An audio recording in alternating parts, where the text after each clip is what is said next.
Pecco Bagnaia should not worry about beating Marc Marquez. No, he has much bigger things to worry about.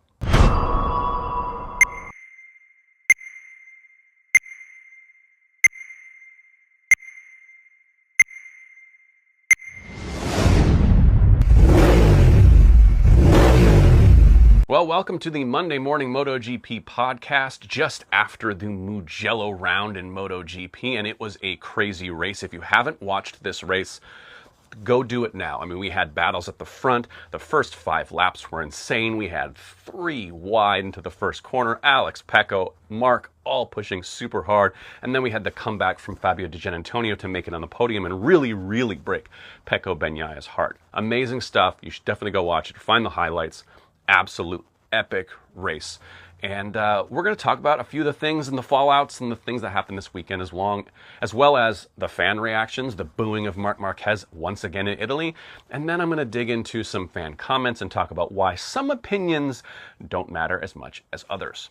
So jumping right in, we're going to first talk about Pecco Bagnaia, the thing I teased at the beginning, because the big headline has been Marc versus Pecco. And Pecco isn't up to speed. Marc is just dominating. It's hard to be Marc Marquez's teammate. We all know this. And so that's been kind of the big, worry for the media, at least, when they're talking about Pecco. It's Pecco versus Marc. But I'm here to tell you, as a Marc Marquez teammate, Pecco Bagnaia is holding his own. If you look back historically at who has had to ride the motorcycle, the same exact bike as Marc Marquez throughout his career, no one has ever really been able to lay a hand on him. The closest one before this was fellow legend Danny Pedrosa, and that lasted for a finite amount of time, and then Marc sent Danny packing into retirement. The same thing he did to Jorge Lorenzo, legend Jorge Lorenzo. That Honda and Marc Marquez sent Jorge into retirement. Pol Espargaro retired. His brother, not going to be Marc Marquez's teammate at Honda. So when you look at where Marc is usually on a bike and where the rest of the riders are on the same bike, historically, especially when it was with Honda, it was nowhere. I mean, we were seeing Marc dominate in 2019, and then the second Honda was crashing, finishing 15th, nowhere near the level he is at. So when we look at Pecco and Marc on the same exact bike, and Pecco finishing on the podium, 4th place, only 5-6 seconds off of the race finished, you have to understand how close that is. And I think both of these riders are having the same types of problems with this new Ducati this year, but Marc is just able to ride around problems like no one else. And the fact that Pecco is even in the same neighborhood just shows you what a class and professional rider Pecco Bagnaia is. The kid is massively talented. You don't get to win 2 MotoGP titles, come back from 91 points down on Fabio Quartararo without being massively talented. So let's just put that aside. Pecco is not a bum. I love how it's either hot or cold. Either Pecco's the greatest or he's a bum. Neither of those things are probably true. I don't know if he's the greatest. I don't think he's a bum. He's a super talented guy trying to work through some problems on a seriously flawed motorcycle that has the potential to be better than the year-old bike that just isn't there yet. But for Marc, he's riding around the problems. We're seeing him lose the front just like Pecco. We're seeing him crash on 2 Sunday Grand Prix. But he's able to do things on the bike between those crashes that are just next level, and so you can't fault Pecco for that. The real problem Pecco has is the fact that Alex Marquez is beating him.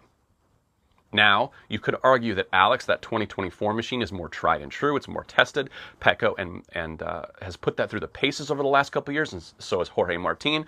The bugs are worked out of the 2024 package, and now Alex, not only being on the top of his game, but having the best bike on the grid, is kind of reaping the benefits. I don't think it's all that controversial to say the 2024 Ducati is probably the best bike on the grid.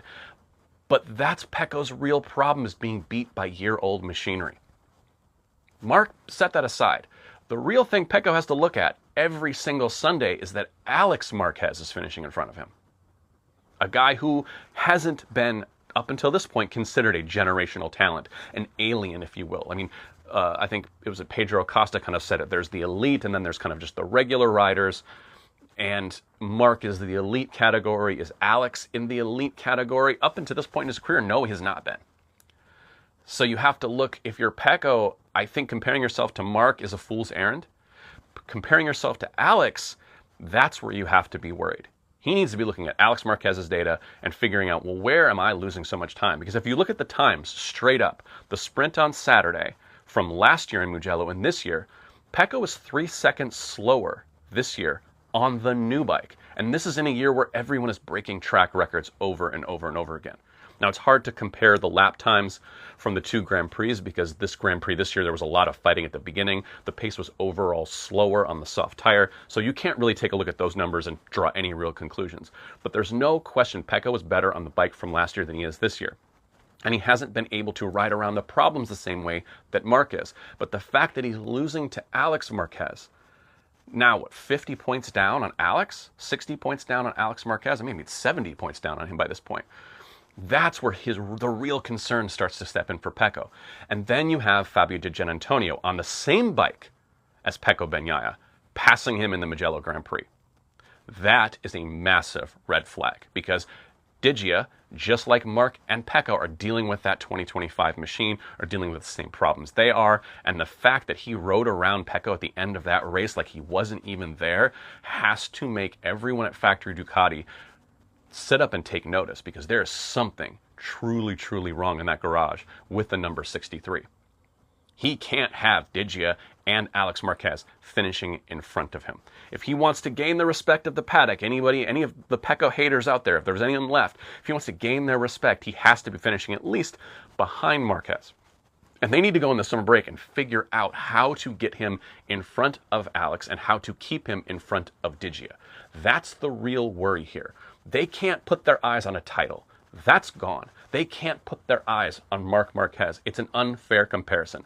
Pecco has to go back to the box, be honest with himself, and then make those incremental steps. MotoGP steps don't take in leaps and bounds. Progress is made little by little, finding something that works and then make it work a little bit better. And until Pecco can consistently finish in front of Alex Marquez and puts Fabio Di Giannantonio in his rear view, way back mirror, forget about Marc Marquez. It doesn't matter. That's not what we should be focused on. Now, another thing I want to focus on is another Ducati rider in the form of Frankie Morbidelli. And what are we going to do with Frankie Morbidelli? For those who don't know, Frankie was and is a very, very talented motorcycle rider. Runner-up in the championship, I believe it was in 2020, where he was on the slowest Yamaha on the grid and still figured out how to put that thing on the podium, still figured out how to win races, be at the front, and was second in the championship on a very uncompetitive motorcycle. Now, we know he moved over to Ducati. He had some injury problems at Yamaha, moves over to Ducati, has that horrific crash in testing. And just, there's something not clicking with Frankie mentally here. We see him time and time again riding slow in practice or qualifying on the racing line, getting deducted long lap penalties and 3-place grid positions for just being in the way. He got in Pecco's way in qualifying and ruined one of his laps earlier this year. And yet again, we see him going in massively hot on Maverick Vinales in the Sunday Grand Prix at Mugello, wiping him out, and then just kind of shrugging off the 2 long lap penalties he had to do. I mean, one he ran way too hot in, hit the green, had to do another long lap penalty. And after the race, Jack Appleyard said, I don't know if that's a steep enough punishment for Frankie, because he is a repeat offender here. And it feels like every time we have one of these penalties, every time he gets in the way of somebody at practice or qualifying, and they ask him about it afterwards, he just kind of shrugs his shoulders and is like, what can you do? Well, you could be smarter on the racetrack. Let's not forget, this is a guy who Aleix Espargaro literally slapped upside the head on track for the way he handles himself. I don't think Frankie is making a ton of friends over there in the MotoGP paddock. And is it time to kind of look and go, hey, does this guy have a chance to win a championship in MotoGP? I don't think so. I think he's talented, but I think if you look at the riders on the grid that kind of outweigh his talent, you have Marc, you have Alex, you have Pecco, you have Fabio. I would even take his teammate Fabio Di Giannantonio outperforms him, even though they're kind of close in the points. I would say Pedro Acosta. There's so many top-tier riders that the idea that Frankie can win a championship in MotoGP isn't really that realistic to me. And I know he's there with his buddy, Valentino Rossi. He's on his team. Obviously, you can see Rossi fan, Rossi everything, right? Big time Rossi fan, big time VR46 Academy fan. Love what they do for the sport. Love what they do for Italian riders.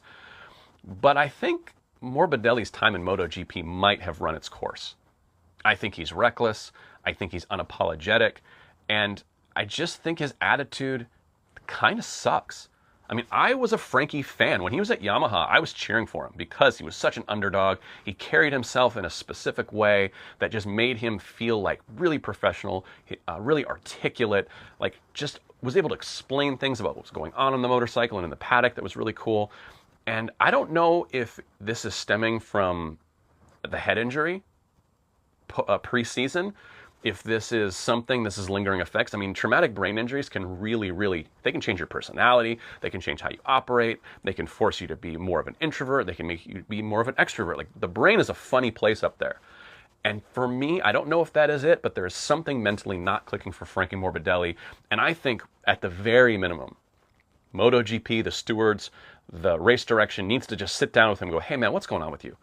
Because this just seems like it happens too often. It's always your name mixed up in all this. How do we fix it? Because otherwise, I don't think you have a future here. Now, talking about the short term, he's not going anywhere. He's at VR46. I believe he's top 5 in the championship right now. Is VR46 going to be able to replace him with someone that could also run top 5? He's Valley's buddy. I don't think and let's not forget, we're racing in Brazil next year, which is like, he is the Brazilian, half Italian, Brazilian representative for MotoGP. So they're not going to cut him loose before that happens. But I think long-term future, we have to look very carefully and see if this is the kind of guy we want in MotoGP, or if he can kind of get in step with the program and not be such a wreck. I mean, he's ruining people's races. He ruined my fantasy team this week. I mean, Maverick Vinales was in prime position for a podium, running really well. I was expecting fantasy points, damn it. Frankie, don't come after my fantasy team. That's why I'm talking about you. Like, I'm very petty. Anyway, moving on. Speaking of petty, I want to talk a little bit about the booing of Marc Marquez in Mugello. Yes, the Italian fans have historically hated Marc Marquez because of his rivalry with Valentino Rossi, and they've booed him every time he's been on the podium. And when he was with Honda, he kind of just gave them the middle finger and the shake of the fist and reveled in the hatred and just played that villain. And now that he's on an Italian team, on an Italian motorcycle, it complicates things just a little bit, because he doesn't want that animosity when he's riding for the red. He's riding for Ducati. He's trying to represent you now. He's not coming into Mugello trying to be a villain. That's the team's home race. He's trying to wave the Ducati flag, which is, if you noticed his post-race celebration, they had all the flags out there. They had the 93 flag, they had the Ducati Corsa flag, and he took the Ducati Corsa flag and did the victory lap with it, planted it in the ground Jorge Lorenzo style in front of the Ducati fans. He wants to be accepted now by this fan base. And it's not going to be easy. We're not saying that. But a message to the fans, the booing, and I know a lot of people have said this, the booing is lame. These guys put their lives on the line to entertain us on Saturday and Sunday. If you've seen some of the horrific crashes that can happen in MotoGP, you look at Luca Marini, you look at Jorge Martin, what these guys put their bodies through to ride MotoGP to entertain us. Booing them, I don't care how much you hate. In the doldrums of me not really enjoying watching Marc Marquez dominate MotoGP, I never once thought to boo him. If you don't like him, beat him. I'll say the same thing to football fans who used to boo Tom Brady or Peyton Manning. If you don't like them, just beat them. Be better. If you don't like Patrick Mahomes, go beat him. But the booing is so childish, and I think it's time to let go of the Marquez-Rossi rivalry. I have reasons why I don't even think it's really that big of a rivalry. I know Valley still likes to stoke the flames and say he hasn't forgiven Marc Marquez and stuff, but that's Valentino Rossi, like, stirring stuff up so he can stay in the conversation, because he's not in the paddock anymore. What keeps Valentino Rossi relevant in the MotoGP paddock? His racing career with BMW, that keeps him in the news. VR46 Academy riders doing well, his team doing well, him showing up in the paddock, and him starting controversy. That's what keeps the VR46 brand in the public eye. It's why we still see yellow in the crowd right now, even though the guy's been retired. But the rivalry with Marc Marquez is dead. It's not a thing. It isn't a thing for anybody except for a few fans who refuse to let it go. Look at the press conference when Marc Marquez sits next to or between the VR46 Academy riders, sitting next to Pecco on a weekly basis in the same box, sitting next to Bezzecchi in the post-race and the pre-race press conference, joking around, laughing, helping each other with their English. Like, you have to really strain your eyes to see any rivalry that exists between these folks anymore. It's just not there. Except for the fans won't let it go. They're just grasping, hoping that this rivalry can be something we continue to talk about over the years. It's done. This guy hasn't ridden a MotoGP bike in a few seasons. It's time to let it go. He's legend Valentino Rossi now, not current MotoGP rider Valentino Rossi. If you want to relive the Rossi golden days, go back and watch. But let's also not forget that when Rossi and Marquez were on the track together, Rossi was in the twilight of his career. I can't remember exactly how old was he, 34, 35? When Marc came into the paddock, he'd already had his rivalries. He already had his Max Biaggis and Sete Gibanaus and Casey Stoners. And then Marc Marquez comes in. The young buck trying to knock him off his throne. I get it. There's a rivalry, but to me, Marquez never raced Rossi in his prime. These are riders of almost 2 generations, and the only reason they're even rivals is because Rossi was able to keep that long, long career. There's so many reasons why I think this whole thing needs to go away. Do you have to be a Marc Marquez fan? No, you don't. Do you have to appreciate a little bit what that dude is able to do on every single motorcycle he's ever ridden? If you're a real motorcycle fan, I think you do. And lastly, I want to talk about real motorcycle fans because, as you may have guessed, this isn't a huge channel, but I do get the occasional comment and opinions, and I welcome them. I love the comments. I love everything. Keep coming. But I want to kind of express my opinion on opinions because we all have our opinions. And when I hear someone else's opinion that I don't quite agree with, I like to look at it a little deeper. I always ask myself this question, and I think this is a good question to ask when you are spouting your own opinions and you're saying things and you're in the heat of the moment, and you're defending your own self, and you're going, all right, what is my opinion based on? Every time someone tells me their opinion, such and such is the best motorcycle, Martin is the best motorcycle racer in the world. And I have to look at you and go, based on what? What leads you to draw that conclusion, other than just your own emotional investment? Is it the numbers? Is it the way he carries himself? Is it how good he is on one lap? Is it how good he was that he could win a title with a satellite team? Justify your position. What is your opinion based on? So I got a comment on my YouTube channel this week, and the comment was basically saying that Toprak and Nicolo Bulaga, both of them, are probably faster than a lot of MotoGP riders on the grid right now. This is an argument about why Toprak is going to come into MotoGP and just dominate right away, which I think is silly. I want to put the Toprak thing aside for a second, and I want to talk about Nicolo Bulaga. Because I don't know what the opinion that Nicolo Bulaga is a faster rider than most MotoGP riders and would come over to MotoGP and just take over just like Toprak. I don't understand that opinion, because you know why? He used to be in the MotoGP paddock. So what is your opinion based on? Just emotion? Just the fact that you like World Superbike more than MotoGP? Because I'm bringing facts with my opinion. And we can look at it. Nicolo Bulaga was teammates with Fabio Di Giannantonio in Moto2. Guess which rider was faster? It wasn't Bulaga. The rider that was faster got promoted into MotoGP. Diggia far outshined Nicolo Bulaga in Moto2. Actually, every teammate Nicolo had in the Moto2 and Moto3 World Championship outshined him. And we're not talking about the Marc Marquezes of the world. We're talking about the Diggias, we're talking about the Joan Mirs, we're talking about those guys. Outperformed Nicolo when he was in this paddock. And so he moves over to World Superbike. He didn't have the opportunity in MotoGP like he wanted. Let's be honest, you're not in the Moto2 paddock trying to win races if you don't want to get to MotoGP. It didn't pan out. It's super competitive. Only 22 dudes can do it? That's it. In the entire world, only 22 guys can ride in MotoGP. So when you're a fast rider, but you're not an elite rider, you look for opportunities elsewhere. He took it in World Superbike, and he's doing great. Such a talented rider. Fun to watch. I love the kid. I like watching him. I like seeing the fights between him and Toprak and all the front guys. Fantastic.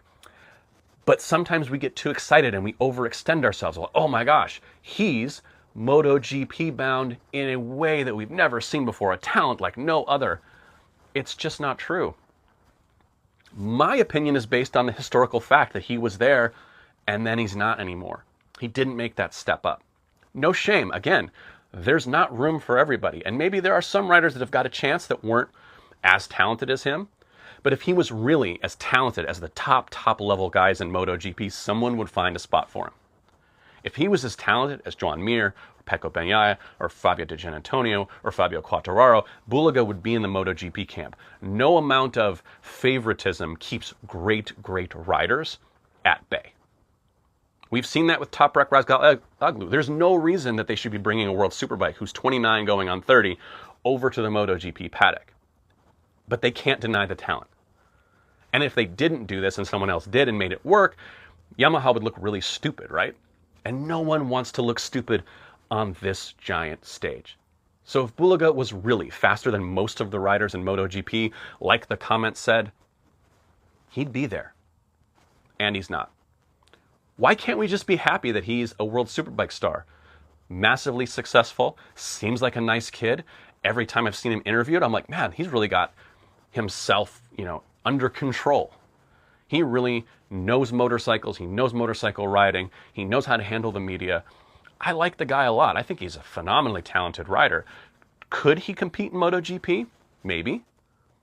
Would he go over to MotoGP and be faster than half the paddock? No. Incorrect. That opinion isn't based on anything. So next time you come online and you do your little comments, which again, bring them on. I'm happy to reply to all of them. But when you bring your comments, I'm going to ask you, based on what? You have this opinion based on what? And if you don't have an argument, that means your comment and your opinion are based on just emotion, which is why it doesn't matter. We all have our emotional responses. They don't mean that much. My emotions probably don't mean that much to you. Your emotional responses don't mean that much to me. Sorry. Hope you're doing well, though. Anyway, thank you so much for joining Monday Morning MotoGP. You can catch this on YouTube and TikTok and all the places that, videos are sold, shown, what the hell ever. And keep an eye out for the Tuesday podcast, I Told You So Tuesday, which is based on my fantasy team, which was, if you weren't here earlier, ruined by Franco Morbidelli this week. Thank you very much, Frankie. Thank you so much for watching. We'll see you next time.